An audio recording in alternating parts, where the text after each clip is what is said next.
شہر سے تقریباً 25 میل دور ایک ویران قصبے کے کنارے پر ایک حویلی واقع تھی جسے لوگ خاموش حویلی کے نام سے جانتے تھے۔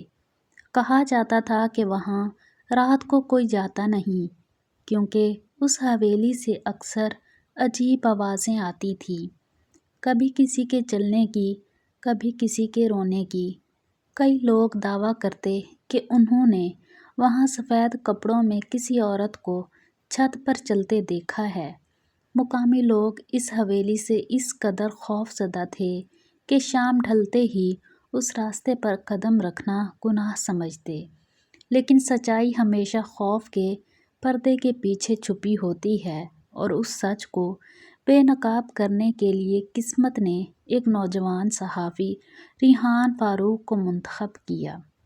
ریحان ایک مشہور مقامی اخبار کے لیے تحقیقاتی رپورٹر تھا جو عجیب و غریب واقعات کی حقیقت تک پہنچنے میں خاص مہارت رکھتا تھا۔ جب اس نے خاموش حویلی کے قصے سنے تو اس کے اندر کا تجسس جاگ اٹھا۔ اس نے فیصلہ کیا کہ وہ یہ معلوم کرے گا کہ آخر یہ حویلی واقعی بھوتوں کا مسکن ہے یا صرف انسانوں کی گھڑی ہوئی کہانی۔ ریحان ایک چھوٹے کیمرے، ٹارچ، نوٹ بک اور آڈیو ریکارڈر کے ساتھ اس علاقے پہنچا۔ وہاں کے لوگ اس سے کہنے لگے، "صاحب، آپ کو وہ حویلی نہیں جانا چاہیے، وہاں سے زندہ واپس کوئی نہیں آتا۔" ریحان مسکرایا اور بولا، "اگر وہاں کوئی نہیں آیا تو مرنے والوں کی خبر کس نے دی؟" لوگ خاموش ہو گئے۔ شام ہونے کو تھی جب وہ حویلی کے قریب پہنچا۔ زنگ آلود گیٹ ہوا کے ساتھ چرچراتا ہوا جیسے کسی نے خوش آمدید کہا ہو۔ دروازہ دھکیلتے ہی ٹھنڈی ہوا کا ایک جھونکا اس کے چہرے سے ٹکرایا۔ اندر ہر چیز پر گرد جمی تھی۔ دیواروں پر پرانے فریموں میں تصویریں تھیں جن میں لوگوں کے چہرے ماند پڑ چکے تھے۔ ریحان نے کمرے کمرے کی تلاشی شروع کی۔ اس کے قدموں کی چاپ گونجتی جیسے کوئی اور بھی ساتھ ساتھ چل رہا ہو۔ کچھ دیر بعد اوپر سے قدموں کی ہلکی سی آواز آئی۔ اس نے ٹارچ اوپر کی طرف کی مگر وہاں کوئی نہ تھا۔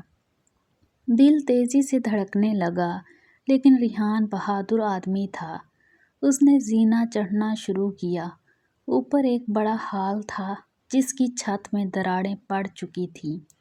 ایک کونے میں پرانا پیانو رکھا تھا جس کے چند بٹن دبتے ہی خود بخود ہلنے لگے جیسے کسی نے ہاتھ رکھا ہو۔ ریحان رک گیا۔ اس کے کانوں نے واضح طور پر ایک عورت کی سسکی سنی۔ اس نے آواز کے تعاقب میں ایک دروازہ کھولا تو دیکھا وہاں صرف ہوا چل رہی تھی اور پردہ ہل رہا تھا۔ اچانک اس کی نظر ایک ڈائری پر پڑی جو میز پر رکھی تھی۔ ڈائری پر گرد کی موٹی تہہ جمی ہوئی تھی۔ ریحان نے ڈائری صاف کی تو اس پر لکھا تھا، "فوزیہ بیگم۔" اس نے پہلا صفحہ کھولا۔ "آج بھی وہ مجھے کمرے میں قید رکھے ہوئے ہیں۔ میں چیختی ہوں مگر کوئی نہیں سنتا۔ میرا جرم صرف اتنا ہے کہ میں نے اس دولت کے راز کو جان لیا جو اس نے میرے شوہر کو قتل کر کے حاصل کی۔" ریحان کی آنکھیں پھٹی کی پھٹی رہ گئیں۔ صفحہ پلٹا تو لکھا تھا، "اگر کبھی کوئی یہ ڈائری پڑھے تو میری روح کو انصاف دلانا، میرا قاتل ابھی زندہ ہے۔"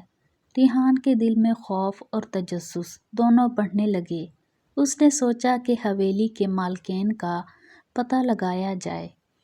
اگلی صبح وہ قصبے کے رجسٹری دفتر گیا اور وہاں سے پتہ چلا کہ یہ حویلی نواب فیروز الدین کی تھی جو اپنی بیوی فوزیہ کے ساتھ یہاں رہتا تھا، لیکن 20 سال پہلے ایک رات دونوں لاپتہ ہو گئے۔ پولیس نے تفتیش کی لیکن کچھ نہ ملا۔ آخر کار کیس بند ہو گیا۔ ریحان کے دل میں یقین بیٹھ گیا کہ فوزیہ بیگم کا قتل ہوا تھا۔ وہ دوبارہ شام کو حویلی گیا۔ اس بار اس نے ایک چھوٹا سا کیمرہ مختلف جگہوں پر لگا دیا تاکہ اگر رات کو کوئی حرکت ہو تو ویڈیو میں آ جائے۔ رات کے 2 بجے اچانک پیانو کے بٹن خود دبنے لگے۔ ریحان نے فوراً روشنی کی مگر کوئی نہ تھا۔ وہ نیچے گیا تو دروازہ خود بخود بند ہو گیا۔ اندر اندھیرا پھیل گیا۔ تبھی اس نے دیکھا کہ کمرے کے کونے میں کسی نے شمع جلائی ہوئی ہے۔ وہاں ایک بوڑھا نوکر بیٹھا تھا جسے دیکھ کر ریحان چونک گیا۔ اس نے پوچھا، تم کون ہو؟ بوڑھا بولا، میں غلام نبی ہوں، اس حویلی کا پرانا چوکیدار۔ ریحان نے کہا، یہ سب کیا ہے؟ حویلی میں یہ خوفناک چیزیں کیوں ہوتی ہیں؟ بوڑھے نے آنکھیں نم کر کے کہا، صاحب یہ سب فریب ہے تاکہ کوئی اس حویلی میں نہ آئے۔ ریحان نے پوچھا، کیوں؟ بوڑھا بولا، کیونکہ یہاں خزانہ چھپا ہے جو نواب فیروز الدین نے مرنے سے پہلے اپنے کسی خاص بندے کے حوالے کیا تھا، لیکن اس خزانے کا راز صرف فوزیہ بیگم جانتی تھیں۔ جب انہوں نے سچ بولنے کی کوشش کی تو نواب کے بھائی عادل الدین نے انہیں قید کر دیا۔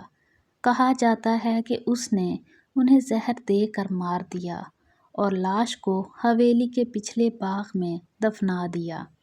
ریحان کے جسم میں جھرجھری دوڑ گئی۔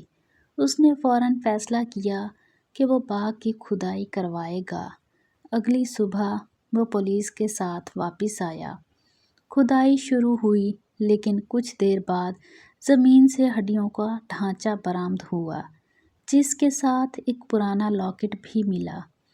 لاکٹ کے اندر فوزیہ بیگم کی تصویر تھی۔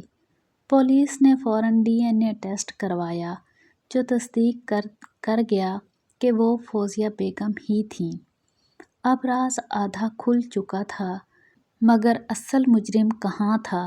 پولیس نے عادل الدین کو تلاش کیا۔ پتہ چلا وہ اب قریب کے شہر میں رہتا ہے اور ایک بااثر سیاست دان بن چکا ہے۔ جب اسے گرفتار کیا گیا تو اس نے سب کچھ اگل دیا۔ اس نے بتایا کہ خزانہ دراصل نواب فیروز الدین کی ناجائز دولت تھی جو اس نے زمینوں کی جعلی خرید و فروخت سے کمائی تھی۔ جب فوزیہ بیگم نے یہ راز جانا اور پولیس کو بتانے کی دھمکی دی تو عادل نے فیروز کو مار ڈالا اور فوزیہ کو قید کر دیا۔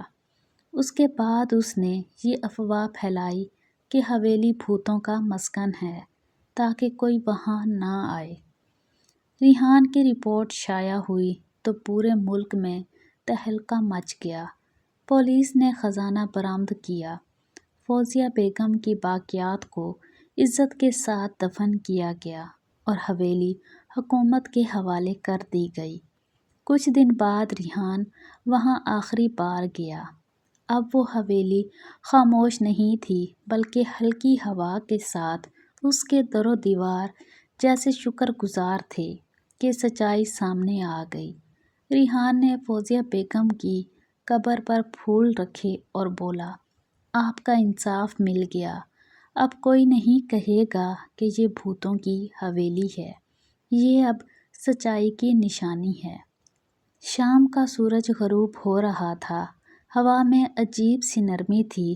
ریحان پلٹا تو اسے لگا جیسے پیانو کے بٹن آہستہ سے بجے ہوں، مگر اس بار خوف نہیں، سکون کا احساس تھا۔ اس نے مسکرا کر کہا، شاید اب یہ حویلی واقعی خاموش ہو گئی ہے۔